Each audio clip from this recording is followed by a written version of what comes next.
17 मार्च शेतकऱ्यांसाठी दिवसभरातील महत्त्वाच्या बातम्या। नागपूर राज्याच्या कृषी खात्यात 9000 पदांचा अनुशेष। गट क कर्मचाऱ्यांची सर्वाधिक पदे रिक्त, शेतकऱ्यांची गैरसोय। मुंबई नमोचा वाढीव हप्ता कर्जमाफीकडे लक्ष, राज्याचा अर्थसंकल्प आज सादर होणार। मुंबई अहंकार मुक्तीमधूनच होईल सुखाची अनुभूती, भक्ती शक्तीतूनच भारत विश्वगुरु होईल, आध्यात्मिक गुरु श्री एम यांचा विश्वास।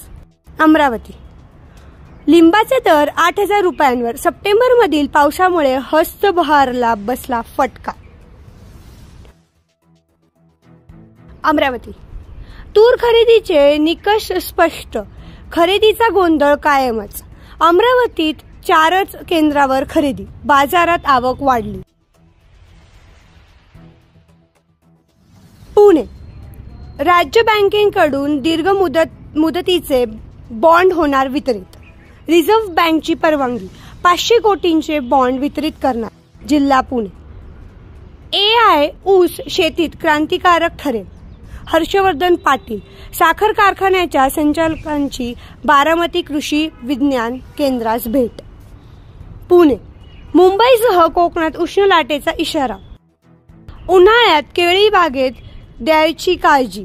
संत्रा, मोसंबी व पपईच्या दरात अंशतः वाढ। पुणे बाजार समितीत राज्याच्या विविध विभागासह परराज्यातून सुमारे 100 ट्रक फळांची आवक। पुणे जनावरांच्या सुदृढतेसाठी पशुसखीचा सल्ला, उमेदच्या समन्वयातून उपक्रम, राज्यातील 650 महिलांना प्रशिक्षण।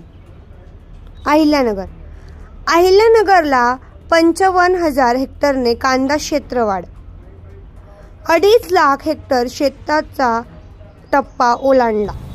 सिंधुदुर्ग नगरी काजू पी उत्पादन 20%, अतितापमान व धुक्याचा परिणाम, प्रति किलोला 175 रुपये दर। सांगली जिल्ह्यातून द्राक्षाची 10,000 टन निर्यात, गतवर्षीच्या तुलनेत निर्यात वाढण्याचा अंदाज।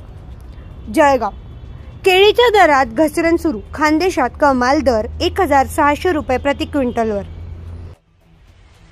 नांदेड बीडच्या शेतकऱ्यांचे नावे, नांदेडमध्ये बोगस पीक विमा, परळीमधून सर्वाधिक अर्ज, विमा कंपनी व कृषीच्या पाहणीत उघड। पुणे कोकणात उष्णतेची लाट, राज्यात उन्हाचा चटका ठरणार तापदायक। नागपूर संत्रा उत्पादकता वाढण्यासाठी विशेष प्रकल्प राबवा, नागपूर संत्री फार्मर प्रोड्युसर कंपनीची मुख्यमंत्र्यांकडे मागणी। धन्यवाद।